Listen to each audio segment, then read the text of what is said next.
to another episode on the Purple Room podcast. Hey.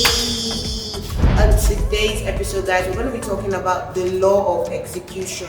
Pretty much bringing your ideas to reality, right? And today, I have a very special guest. We used to call her the Odogu of Hairs. Akpata Pretty, what did you call her? Today's episode, guys, my very good friend Fioyinsola is here. Let's welcome her. Welcome, Fioyi. It's so good to have you here. So glad to see you on the Purple Room podcast. So, tell us a bit about yourself. Let the Purple Roomies know who you are and what you're about. So, hi. my name is Fioyinsola Niyi-Oyebanji. And I sell hairs, as I said. Hairs business is supposed to be my side also, but it's becoming the main also right now. I also work in a reputable organization. I do a 9 to 5 as well. I studied economics and graduated with the first class by God's grace. Yes, so I'm here. I'm glad to be here. So nice to meet you. Thank you. A round of applause, please. Thank you so much for being here. Alright guys, on this episode we're going to be doing the game trivia. Just short questions, quick. So you have 3 seconds to answer each question. I think I have about 5 questions. So let's go. First question, island or mainland? Island. If you could live anywhere else in the world, where would it be? Ghana. Why Ghana? Okay, no, don't answer that. $5,000 or 10 million naira? $5,000. I don't know that I like money. $5,000, 10 million naira. It's not the same, it's equivalent. It's not equivalent, somehow it's equivalent-ish. It's almost equivalent now in the next 2 months now. It will not be equivalent to 9 to 5 or entrepreneurship. Entrepreneurship. I know it was that. Jackpot stay back or jackpot down? Stay back. Okay. Alright guys, that's the end of the trivia questions. Thank you so much, Fioyi. So, on this episode, one of the reasons why I actually said the law of execution is I actually want people to know how to bring their dreams to reality. So a number of people at the beginning of the year, they said 2024 goals. I want to do this, I want to everything. You said their goals. And then before they know it, 2025 is here. They've not done anything, right, with the year. So tell us first off about Wigs and Weaves, and I want you to give us a breakdown of the story first off. How did you start this business? By the way, Wigs and Weaves is her business, but I'll let us hear from the horse's mouth exactly what she does with this business, right? But tell us about this business, starting with when you first had the idea, and then moving on to how you implemented this idea and now build the brand that we all know as Wigs and Weaves. So yeah. Okay, so Weaves and Wigs started in 2020, the COVID year. So all of us were at home, right? And anybody that knows me knows that I'm not the type I'm virtually, I'll just say I'm always busy, right? So I'm not the type to sit back doing nothing. I was still in school at the time. I was about rounding up school. I was in my final year then.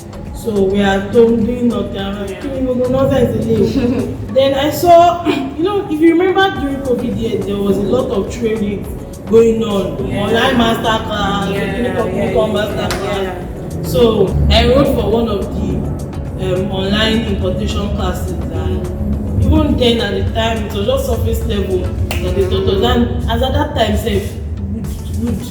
it would be funny to know that I didn't even have the money for that class. I think it was 5,000 naira a day or so.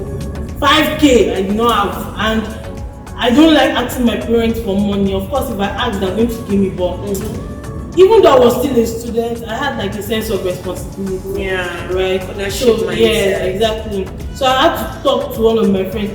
See this class, so let's enroll for this class now. Let's start working on this together. So I think we shared 2,525 then, if I'm not mistaken. So she paid 2,500, I paid 2,500. By the time she paid, she was the one that even attended the class, because once you pay is one slot, of course. Okay. So she paid, she attended the class, and after the class, she filled me in on everything that went on in the class, sent me some important things I needed to know from the class.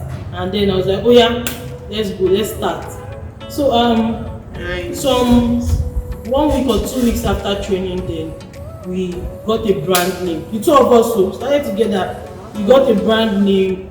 We did our logo. The logo is still what we're using to today. So that shows the amount of work we put into. We didn't just do it as far. Okay, even though we're beginning, even though we're just starting, it was okay to make mistakes, but we still try to do quality, right? That's the logo we're still using to today. We did the logo, got the name, opened. Okay, we didn't start from Instagram. Okay, we even opened an Instagram page, but we're not even using it. Started posting, right? When we started posting, nobody was looking at our side. Nothing. Not one sale like this. Instagram algorithm in the merge. We are not posting on IG. We started from WhatsApp. Oh, okay. We post. Nobody even replied to you. You know, it's another thing to post that people are asking you how much. Yeah. This one, everybody, this one's okay. So when that started happening, she got tired, right? And she was no more interested, to be very honest. So it was just remaining me. So she left, right? Directly or indirectly, because till today there was no conversation me and her had about leaving. Okay. Right? We are still good friends till today. It was not a matter of fight. We're still very good friends.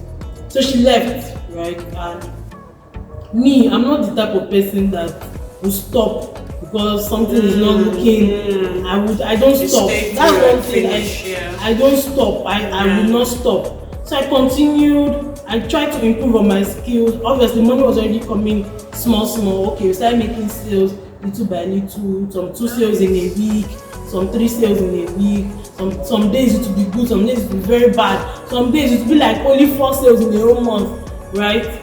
So money was already coming in small. Sometimes we make losses, sometimes we make money. So I was like, okay, this thing that is showing me that some days can be good and some days can be bad. Yeah. Definitely, if I learn well, improve myself more, learn more things, I'll always have it good, right? So I stayed true, and it was not even funny. It was not easy, right? I improved on my skills, paid for some classes, sales class, paid for some sales classes, started testing suppliers. It was a whole phase of learning for me, right? And that's the business you have today. Doing well. Yay! Wow, that is amazing. Like just hearing the story, I don't think I've actually even heard this from her personally, but just hearing this, that's actually amazing. And I'm so glad you talked about ownership mentality in the beginning, that you were sitting at home and then you didn't see the need to just be sitting. And this was COVID period, in the height of COVID, when everybody was sitting at home and you took the opportunity. And for a number of young adults, that is one major lesson to learn. You can't sit at home and waiting for that day money, because you have your own life, and you are absolutely responsible for the outcome of your life. You must take responsibility for this business, this thing I want to start. How do I bring it to pass? And that's amazing, just hearing that. So aside your story of you talking about you starting with, so you actually maybe started off as a partnership, definitely, right, in this business, and amazing that you were even able to bring money together even when you didn't have fun. So there's no excuse if you don't have money, right? And then come up with an idea to start this business. Aside that, I want you to tell us one major challenge, that challenge was big, like almost broke you, that you faced at the start of this business, and how you managed that challenge. Okay, so one I will never forget. The hair business is controversial. You start hearing what I order versus what I got. Some people say if they've never what I order versus what, they're just ready to fight, right? So I told you I started in 2020 and I was almost done, right? COVID, of course, delayed our graduation. We were supposed to graduate we finished officially November 2020, but we could not graduate until I think, was it June or May 2021, wow, the next year. That's true. Yeah, because official gatherings were not allowed at the time, right? So, I told you that the business was already thriving, we were already getting a lot of orders, right? So, between that 2020 and the graduation period, which was about the period of 7, 6 or 8 months, if I'm not mistaken, I was already getting back-to-back orders. So for graduation orders, right, my mates are ordering their graduation hairs from me. A lot of students then ordered their graduation hairs. Now, Nigerian customs happened to me. They seized a whole container, right? And inside that container, my hairs were inside. The graduation hairs that people were supposed to use. Don't forget, I was also a graduating student too, with a first class, right? So I was a graduating student that did not ever have anywhere to run to, because even if I ran away, they will still call my name for first class, isn't it? So the hairs did not land, and I still had faith that we're supposed to go to school a week before the actual due day for clearance and all of that. I was like, let me just go sharp. Within this 1 week, my hair must definitely land. I was praying, I was begging God, but customs had another plan.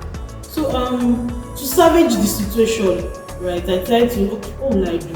Let me order from Lagos, like from some hair vendors that I know are doing well already, that have these hairs in stock that they've not sold yet.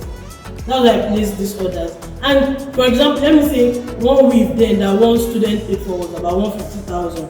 These vendors were selling to me for about 200,000. How much of profit I was adding on the hair? So I added my own money, right, just to make sure that these people are satisfied. Yeah. Don't forget that I've also paid for some hairs that were stuck in the air. Right, so it was like a two-way loss on both sides. But I didn't mind. I just really wanted to satisfy them. These hairs came, the hairs I ordered, right, the ones that were angry, they were still young. So the hairs came and they were nothing to write home about. I did not know how to go and meet the students that this is what happened, because I was still young in business then, right? If I was where I am today, I'm like I will know how to communicate properly to a customer that this is the situation on ground. What do you want us to do? Should we refund you? What do you want us to do exactly? But I was scared. A young girl now that was just starting business, how will I tell them that there's no way that they will wear tomorrow morning? So now the hairs landed. Convocation was 9 a.m. the next day, and the school I went to Landmark University, by the way. You cannot be late, right? You cannot be late. So these hairs did not come until 10 p.m. today. Graduation was tomorrow. Now all these students have been dragging me since. So where's my is it in the morning that I'm collecting my where's my I was under pressure already. They sent it through one Umaran driver like that. Driver went to drink and enjoy himself with the hairs in his hand. The hairs that I still ordered. I took the risk again that night. Mind you, my parents were already lodged in the hotel close to our school, ready to celebrate with their daughter. I took the risk. I left school. I went to go and meet the driver where he was, collected my hairs in the middle of the night. It was even a bad night. It was a bad day. Like, I collected the hairs, then I started wigging. Then I did not have to wig them. I did not have machine. I was still young in business. I sat down. I started wigging. One to complete the hair, wigging with your hand, you need like 4 hours, right? And I was supposed to do about 5 people's hairs, if I was not mistaken, right? So I sat down. My friend was helping me initially. She went to bed because they graduated students as well. You cannot stress them. They went to bed. It was remaining me. I did not close my eyes for one night to sleep. Then I saw the hairs, and the vendor that I ordered from sent me nonsense. Not the quality that's the Lagos vendor. The Lagos vendor. Number 1, the hair was nonsense. Number 2, the hair was not ready. I finished wigging the morning. I did not close my eyes for 1 minute to sleep. Right, I delivered those hairs. Of course, it was close to graduation time. Nobody had the time to come and fight me. As at then, the customers managed the hairs, as of course they had to, but their days were ruined. Because you know, when you have ordered something, you ordered bone straight, and that was the time bone straight was bone straight then. You ordered bone straight, you are getting bone quick. Hey, what will I do like this? I should have delivered it then. I went for my graduation. If you see the way I was happy that day, you think I was not in trouble. I still danced, I enjoyed myself. They called me out, I stood up. I'm sure all of them were, this one will beat them out of this gate. So convocation ended, went back to the hostel, and that was when the heat came up. all of them came to my room. Then they started shouting. You know how students can. Students don't have. They don't have chill. Filter. They don't have. They were dragging me they were dragging me, and after that happened, I had to like take a break from business for a while. That incident was enough to break me in the sense that I spent so much money ordering hairs from abroad. One, two, I spent extra money ordering hairs, more expensive here in Lagos. That led, I had to refund all of them their money. So it was a three-way loss. Let's say I spent 1 million to order the hairs from abroad. I spent 1.5 to buy from a vendor. That's 2.5. I transferred their 1 million back to them. That's 3.5 million against 1 million. Well, that's 1 million naira investment. Like it did not make any sense. Like I was a wreck at that point in time, but I just took a break. I think about 1 month and I came back hotter. That's where we are now. So that's one major challenge. And since then I learned from it. I learned customer relations. I learned communication. I think God made that happen for me to learn. Because if that did not happen, I would have not learned all those things. And trust me, you can't grow a brand without customer service. Right? Anybody that has bought hairs from me today know that my customer service is top notch. Even though there are challenges, of course, there are ways to communicate to a customer. That this is what has happened. Please, I pay your indulgence. Whoa, that's it. Amazing.